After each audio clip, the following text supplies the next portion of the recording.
What up, y'all? This is your boy, Mr. Downtown Ray Mello, and you're listening to the Entertainment Report on iHeartRadio, live from Dubai for Monday, September 14th, 2015, delivering some major stories and trends going on in the world of entertainment and beyond. You can follow the show on Facebook or on Twitter, facebook.com/The Entertainment Report with Ray Mello, that's RAYMELO, or on Twitter at The Enter Report. You can listen to the show anytime you want on iHeartRadio. Just go to iHeart.com or your iHeart phone app, search for the Entertainment Report, and it'll take you to the page. Hopefully everybody had a fantastic weekend. Betty Cantrell, Miss Georgia, was crowned Miss America in 2016 on Sunday. She was crowned by last year's winner, Kiera Constantine, during ABC's live broadcast of the 2016 competition from Atlantic City's Boardwalk Hall. First, second, third, and fourth runner-ups were Miss Mississippi, Hannah Roberts, Miss Colorado, Kelly Johnson, Miss Louisiana, April Nelson, and Miss Alabama, Meg McGuffin, respectively. During the talent portion of the competition, Cantrell impressed the judges with a performance of an aria from the opera Madame Butterfly, but stumbled during the question round when talking about Tom Brady's Deflategate, having to ask the judge to repeat his question. She said, did he cheat? That's a really good question. I'm not sure. I think I'd have to be there to see the ball and feel it to make sure it was deflated or not deflated. If there were any question to be had, I think that he definitely cheated and he should have been suspended for that. That's not fair. The winner was chosen by a panel of judges led by former Miss America Vanessa Williams.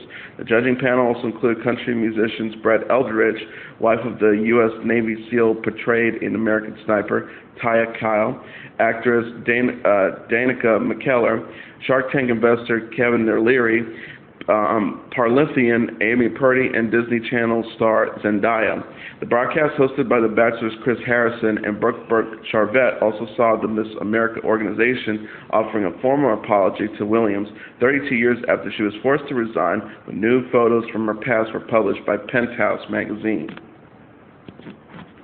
After being forced to resign as Miss America 32 years ago, Vanessa Williams finally received a formal apology from the pageant at the 2016 competition on Sunday. The CEO of the Miss America organization, Sam Haskell, said, "On behalf of today's organization, I want to apologize to you and your mother, Helen Williams. I want to apologize for anything that was said or done that made you feel any less than the Miss America you are and the Miss America you will always be." The former winner returned to the stage with the performance of Amy Grant's "Oh How the Years Go By" before Haskell took the stage to give the organization an apology. She had been crowned Miss America in 1983, becoming the first African-American woman to win the pageant, but not without controversy. The model, who had found success in virtually all areas of the entertainment industry, was forced to resign 10 months after winning the crown when nude photos from her past appeared in Penthouse magazine. L.A. Lakers star Nick Young was involved in an altercation Saturday night at Dave & Buster's restaurant in the Westchester neighborhood of L.A. Cell phone video posted by TMZ shows an agitated Young yelling, "It's everywhere we go, bro, it's everywhere we go." As a group of men tried to calm him down, Young shouted to passerbys, "Shut up, bitch." No one was arrested, but the dispute did trigger a large contingent of police officers to swarm the restaurant. LAPD spokesman Mike Lopez told the Rap Sunday, "We responded to a disturbance. Upon our arrival, officers requested additional units to request because of the large group. That additional response included an LAPD helicopter which hovered overhead until tensions eased. Officers eventually asked the group to disperse, and everyone complied." In addition to being a star NBA player, Young is frequently seen attending red carpet events with fiancée Iggy Azalea. Moses Malone devoured rebounds so easily it sometimes seemed he missed shots on purpose to pad his total before scoring. All those points and rebounds made Malone an NBA great. A few words and one championship made him a Philadelphia sports icon. Malone, a three-time NBA MVP and one of the basketball's most ferocious rebounders, died Sunday in Norfolk, Virginia, where he was scheduled to appear at a charity golf event. He was 60 years old. Malone had just attended this weekend's enshrinement ceremonies at the Naismith Memorial Basketball Hall of Fame in Springfield, Massachusetts. Nicknamed the chairman of the boards, Malone was inducted himself in 2001 and remains in the NBA top 10 in career scoring and rebounding. NBA Commissioner Adam Silver said, "With 3 MVPs season NBA championship, he was among the most dominant centers ever to play the game and one of the best players in the history of the NBA and the ABA. Norfolk police said Malone was found unresponsive and not breathing in his room by hotel staff shortly before 8 a.m. Norfolk Fire and Rescue responded and pronounced Malone dead at the scene. The cause of death has not been determined. A 6'10" center was the first to make the leap right from high school to the pros. Malone's the NBA career leader in offense rebounds and led the league in rebounds per game for 5 straight seasons from 1980 to 1985. Malone led the 76ers to the 1983 NBA championship, and the club said he will forever be remembered as a genuine icon and pillar of the storied era in the history of the Philadelphia 76ers basketball. That was Malone's lone title, helping Julius Erving and the 76ers get to the top of it in his first season after arriving in the trade with Houston. He won his 3rd MVP award that season and made his famed 4-4-4 prediction that the Sixers would win all their playoff series in 4-game sweeps. And another passing-to report, Frandy Gilroy, a successful playwright, screenwriter, director, and author who won the Pulitzer Prize, a Tony Award, and a Drama Choice honor for his play The Subject Was Roses, has died. He was 89. Gilroy died Saturday evening from natural causes, according to a statement released by his publicist, Cynthia Swartz. Gilroy had a prolific writing career. Among his other plays were Last Licks and Any Given Day, and he previously served as the president of the Dramatists Guild. Gilroy also wrote the movie version of The Subject Was Roses, starring Martin Sheen, Patricia Neal, and Jack Albertson. The 1968 film received 2 Oscar nominations and won one, with Albertson taking home the Best Supporting Actor award. Gilroy additionally wrote the 1956 film The Fastest Gun Alive, which starred Glenn Ford, and in 1970 The Only Game in Town, starring Elizabeth Taylor and Warren Beatty. Gilroy leaves behind his wife, Ruth, of 62 years, his 3 sons, John, director, screenwriter Tony, writer-director Dan, and grandchildren Sam, Carolyn, Taylor, Rose, and Catherine Kilroy. Legendary singer Aretha Franklin fired back in her battle with movie producer Alan Elliott on Sunday. The Soul Diva filed an amendment complaint in Colorado federal court to broaden her legal efforts to block Elliott from screening his documentary Amazing Grace, after reports that he and WME had secretly shown the film to studio executives off-site at the Toronto Film Festival.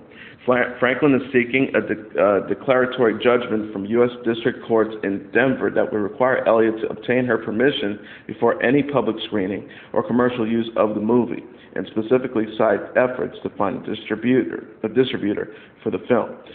Screening and the controversy around of the documentary may have increased interest in it, and there are reports of several offers for the project. No deal for Amazing Grace concealed until the legal issues are resolved, however. Amazing Grace was scheduled to screen at both the Telluride and the Toronto Film Fest until a lawsuit filed by Franklin to block its premiere. A federal judge in Denver ruled last week that the concert footage of the singer shot by Sidney Pollack in 1972 couldn't be shown without Franklin's consent, forcing the filmmakers to cancel screenings at Telluride, Toronto, and the upcoming Chicago Film Festival. In Sunday's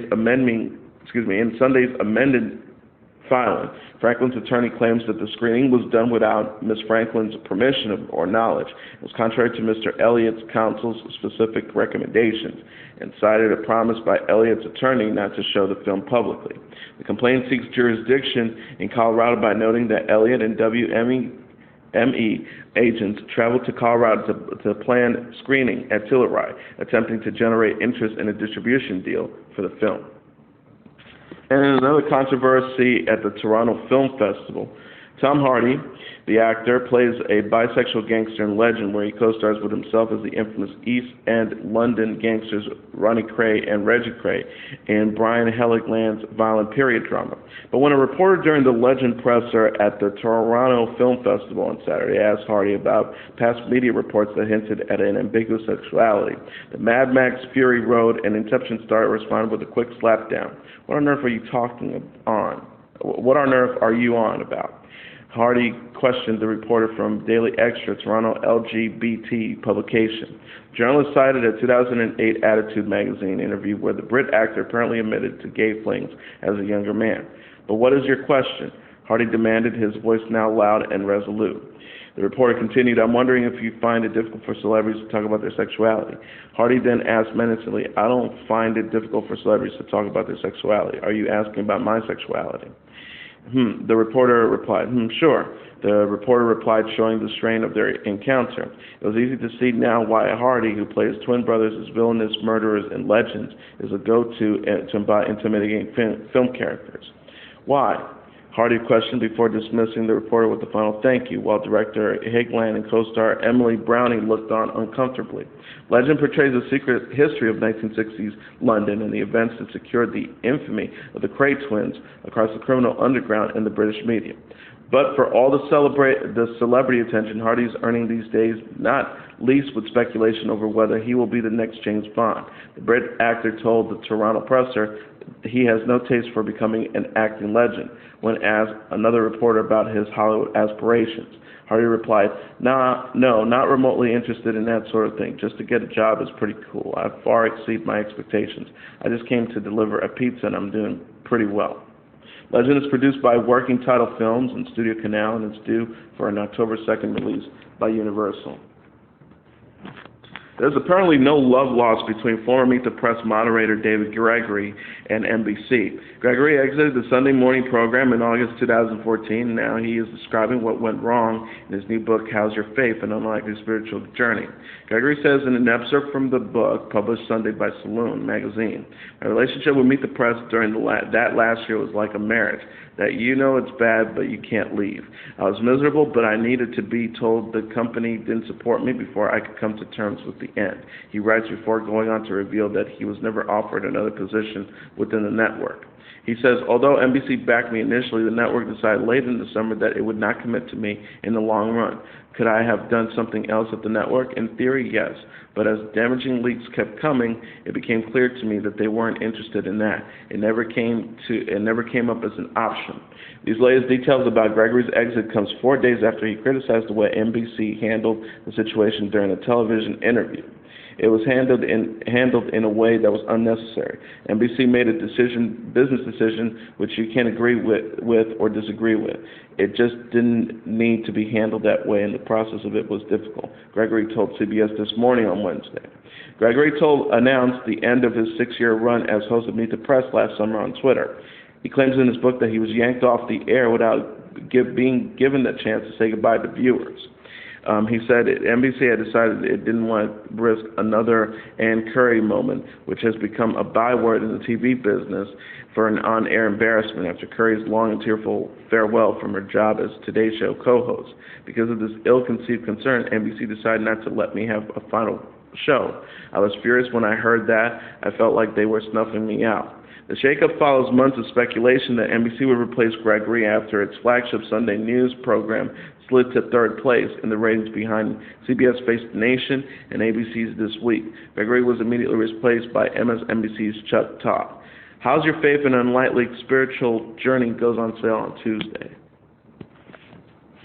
HBO's Game of Thrones has added yet another new face for Season 6. Australian actress Elsie Davis has boarded the George R.R. Martin fantasy drama, The Hollywood Reporter has confirmed. The actress, who has had roles in both Matrix sequels and the Australian and original version of The Slap and The Battledoc, will reportedly play a member of the traveling theater troupe in Bravos, who staged a play titled The Bloody Hand. During the Thrones play within the show, Davis will take on the role of Ciri Lannister. Davis became the latest new face to join the Game of Thrones for Season 6. The actress, whose casting leaked after fans of the series posted photos from the set online, joins a roster of Season 6 additions, including Richard E. Grant, Freddie Stroma, Pilo Asbach, Masban Shido, and Ian McShane. Game of Thrones returns in the spring on HBO. In a related story, the first batch of Emmys were doled out Saturday night at the Creative Arts Emmys. The notoriously long ceremony held in the Microsoft Theater in downtown Los Angeles plowed through nearly 80 technical behind-the-scenes awards over the course of 3.5 hours. The big winner of the night, HBO. The cabler walked away with a total of 29 awards, with fan favorite Game of Thrones nabbing 8 of them, Queen Latifah's vehicle Bessie 4, the Scientology documentary Going Clear 3, and the buzzy docu-series Jinx and mini-series Olive Kilderidge, each 2. In accepting his award for Outstanding Documentary Series, Jinx director Andrew Jarecki asked to share a behind-the-scenes story on the show's peculiar subject. He said after episode 5, Bob Durst sent an email to a friend saying, I'm in New Orleans, I'm going to check into a hotel under an assumed name, I'm going to watch these episode 6 and see how bad it is, and then I'm going to decide if I'm going to go to Cuba, said Jarecki. He didn't end up going to Cuba because he was arrested, and that's the testament of the power of television. Behind HBO in the network's awards tally was NBC with 11 awards, led by SNL's 40th anniversary specials, 4 wins. FX trailed closely behind in third place, taking home 8 trophies, mostly thanks to the 5 American Horror Story collected throughout the night. Every other network had 4 or less. The most high-profile awards handed out during the ceremonies were the 4 for guest appearance in a comedy or drama. Among those that came out on top was Bradley Whitford, who scored his 2nd consecutive Emmy for his turn as a closet transvestite Marcy May in Amazon's dramedy Transparent. He said, I love to be in a show that is a voice of understanding, compassion, and radical inclusion, said the West Wing alum in his acceptance speech, adding to a loud applause from the audience. We're not there yet, but non-judgment day is coming. Another significant winner of the night was Joan Cusack, who, while not presenting at the ceremony, won her first Emmy for playing Sheila Jackson in Showtime's Shameless. Reg E. Cathy snagged his first trophy, too, for his portrayal of Frank Underwood's rib-cooking friend Freddie in House of Cards. And though it wasn't the first time Margot Martindale's work was recognized by TV Academy, her win for guest appearance in The Americans marked the first Emmy for the critically adored FX spy drama. Among the previous announced honors was the 2015 Governor's Award, which was bestowed upon A&E's network for their corporate social responsibility programs. Network President and CEO Nancy Dubik, while accepting the award on stage, noted that television is a powerful platform to help people's lives. She says, it's really so important for all of us to use the platform that we have, whether it's editing, makeup, sound design, storytelling. Use your voice and make a stand for what it needs to change. In addition, former creative arts producer Spike Jones Jr. was given the Sid Cassette Founder Award for the 20 years he spent putting on the show, along with his volunteer service and various creative contributions to the Academy over the years. A 2.5-hour version of the event will be broadcast on FXX next Saturday evening and a day ahead of the primetime Emmys on Sunday, September 20th. Whether or not Justin Bieber's humble return to the spotlight is genuine or not has been questioned by people during the singer's recent comeback in the past few weeks. A recent video that showed Bieber scolding a Today director for shooting him too close up to see his dance moves helped feed the narrative criticizing the singer. Z100 DJ Elvis Duran interviewed Bieber as the singer releases new music and telling the Hollywood Reporter he believes Bieber is being honest and genuine about his return to the spotlight. Duran says Bieber's team didn't prep the radio host at all prior to his big interview with Bieber, and he said nothing was off limits in terms of topics. Not one thing, not at all, said Duran. Their interview was pre-recorded, and Duran said he would have similar conversations with Bieber in the hallways when they weren't taping and they were in the recording studio. A recent Page 6 reports that it claims Bieber is intentionally avoiding live interviews, insisting on pre-taping his interviews to avoid controversy.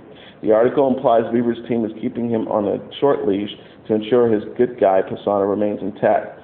Duran, however, said many of the interviews he's conducted are pre-taped and that Bieber's team knows Duran's show. It isn't the kind of show that wants to corner the artist on air. Added Duran, he knows he's in a safe haven on our show. Duran also says his demeanor while recording was honest. It was the same thing we would get when he was not on. He knew in his mind he had probably people, and there were people in his life that disappointed him. Duran said that going forward, he doesn't think Bieber will be, quote, making any huge mammoth apologies to anyone, but that he sees Bieber owning up to his responsibilities and channeling any disappointments and heartbreaks he has had into his future music. We have several years of Justin portrayed as a bad boy. We took our eyes off the fact that the guy has a ton of talent. He admittedly crossed the lines many times, but I knew there would come a day he would have to get back into the studio and get back to work. He also added his fans are high as a kite right now. I never thought of him as going away. I just thought of this as a new album. Durant says he thinks when Bieber cried at the VMAs is really a really telling, great moment. He says it seems like Bieber was sort of afraid, seeing how people would react to his new music. He's not 100% sure how he's going to be accepted and received, says Durant. The audience's massive response at the VMAs was something Bieber was likely not expecting, said Durant, echoing what Bieber had said about why he cried at the award show. A former Denver radio personality is singing the blues over an encounter with Taylor Swift that went horribly wrong. Dave Mueller filed a lawsuit against Swift in U.S. District Court in Denver last week, claiming he was fired from his job after being accused of grabbing Ms. Swift's bottom at a meet and greet, according to court documents obtained by the Rap Sunday. Mueller, who was known on air as Jackson, says he was with his girlfriend and co-worker Shannon Melcher when the two met Swift backstage at the Pepsi Center on June 2, 2013. The pair took a picture with Swift, and the photo is at the center of the lawsuit. According to the court paper, Swift allegedly claims that Mueller lifted her skirt with his hands and grabbed her bottom, as the photographer snapped a picture of the group. The singer's security team then took swift action and removed Mueller and Melcher from the venue. Mueller claims the security detail verbally harassed him as he was escorted to an exit door. Mueller was fired from his job, KYGO FM radio. Two days later, the lawsuit filed. The radio personality maintained his innocence. However, a spokesperson for Swift says otherwise. The singer spokesperson told the Rap Sunday the radio station was given evidence immediately after the incident. They made their independent decision. Mueller's annual base salary was $150,000 with the potential for significant additional compensations in the forms of performance bonuses, product endorsement fees, and public appearances fees, the legal documents say. Part of his job was to attend events with music superstars and other celebrities. The lawsuits seek to recoup his lost income. Sunday marked the 19th anniversary of Tupac Shakur's death. In his memory, Kendrick Lamar had penned a poignant letter that's being featured on Tupac.com. The official Tupac Facebook page confirmed that the tribute, which is signed KL, comes from Lamar. He wrote, "I was ate so many different emotions, full of excitement, full of joy and eagerness," Lamar writes. 20 years later, I understand exactly what the feeling was, inspired. The people that you touch on that small intersection change lives forever. I told myself I wanted to be a voice for man one day. Whoever I knew, I was speaking out loud for you to listen. Thank you. Mortal Man, the closing track on Lamar's To Pimp a Butterfly, the album that has topped the Billboard 200 charts upon its release in March 2015, featured a fictional, posthumous conversation between the two rappers. On the track, Lamar discusses legacy, success, and the current hip-hop generation with Shakur, using pieces from a 1994 interview with the late rapper. In an interview with MTV around the time of the album's release, Lamar says that the album's original title was actually To Pimp a Caterpillar, which had a Tupac Shakur connection. He explained that the abbreviation was Tupac. Don Francisco is getting a send-off worthy of a giant when Sao Gigante airs its final episode on September 19th. The longest-running variety show in history, created and hosted by 74-year-old Chilean TV icon Mara Krutzenberger, comes to a close after an unparalleled 53-year cycle. The network confirmed to Billboard and Hollywood Reporter exclusive that the lineup of talent for the finale includes global superstar Shakira, Spanish heartthrob Enrique Iglesias, Colombian rocker Juanes, Mexican pop diva Paulina Rubio, Italian pop singer Laura Pausini, Latin urban king Daddy Yankee, salsa icon Mark Anthony, regional Mexican acts Espinosa Paz and Intoxico, pop balladeer Luis Fonsi, bachata icon Prince Royce, and the original crossover queen Gloria Estefan. The participation will be a mix of live performances and other surprises, the detail of which will be revealed by Univision in the coming days. Romantic thriller The Perfect Guy looks to have nearly beat M. Night Shyamalan's horror thriller The Visit at the North American box office with $26.7 million from 2,221 theaters at this week's box office. The Visitor took an estimate $25.7 million from 3,068 theaters, the top opening of 2015 so far for a horror film. Final weekend order of the two films could change if Sunday's projections are off. Both titles kicking off the fall box office exceed expectations thanks to females of all ages. Perfect Guy from Screen Gems marks the fifth weekend in a row that a movie featuring African-American actors in lead roles topped the charts. Universal Straight Outta Compton won 3 consecutive weekends, followed by Sony TriStar's Christian drama War Room over Labor Day. The international box office race was dominated by Mission Impossible Rogue Nation, which opened to a massive $86 million in China. Fox's Maze Runner, The Scorched Trials, also impressed as it began its overseas rollout a week ahead of its U.S. launch, grossing $26.8 million, while Minions has become the #2 animated film of all time worldwide behind Frozen. War Room placed #3 in its third weekend with $7.4 million for a domestic total of $39.2 million. Broad Grains Pictures' Robert Redford and Nick Nolte's A Walk in the Woods followed with an estimate $5 million from 2,135 theaters for a 10-day domestic total of $20 million. Number 5 was Mission Impossible Rogue Nation, which made $4.1 million. Number 6, Straight Outta Compton, which made $4 million. Number 7, No Escape, which made $2.8 million. Number 8, Transported Refueled, which made $2.7 million. Number 9, 90 Minutes in Heaven, which made $2.1 million. And wrapping up the top 10 on the weekend's box office this weekend was Un Gallo con Mucho Huevos, which made $1.9 million. Now let's look back at what happened on this date in entertainment history. On this date in 1982, Princess Grace of Monaco, the American-born former film star Grace Kelly, whose movie credits include The Country Girl and Rear Window, dies at the age of 52 from injuries suffered after her car plunged off a mountain road near Monte Carlo. During the height of her Hollywood career in the 50s, Kelly became an international icon of beauty and glamour. Kelly's big Hollywood break came in 1952 when she starred as Gary Cooper's wife in the Western High Noon. Her performance in 1954 of The Country Girl as the wife of an alcoholic actor and singer played by Bing Crosby won her a Best Actress Oscar. Among Kelly's other acting credits were 3 Alfred Hitchcock thrillers, Dial M for Murder 1954 with Ray Milland and Robert Cummings, Real Window in 1954 with James Stewart, and To Catch a Thief with Cary Grant. Her last big screen role was 1956 High Society, a musical adaptation of the 1940s The Philadelphia Story, co-starring Bing Crosby and Frank Sinatra. Kelly gave up her acting career after marrying Prince Rainier III on April 19, 1956 in a lavish ceremony in Monaco. The couple, who had met the year before at the Cannes Film Festival, went on to have 3 children.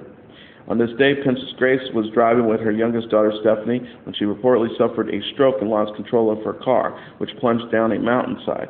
17-year-old Stephanie survived, but Princess Grace died the following day. Her death was mourned by millions of fans around the world. And that is your entertainment report for Monday, September 14th, 2015. I'm your host, Mr. Downtown Ray Mello. I'll be back tomorrow to deliver some major stories and trends going on in the world of entertainment and beyond. You can follow the show on Facebook or on Twitter, facebook.com/The Entertainment Report with Ray Mello. That's RAYMELO. Or on Twitter at The Enter Report. You can listen to the show anytime you want on iHeartRadio. Just go to iHeart.com or your iHeart phone app, search for The Entertainment Report, and it'll take you to the page. Good night, and God bless you all.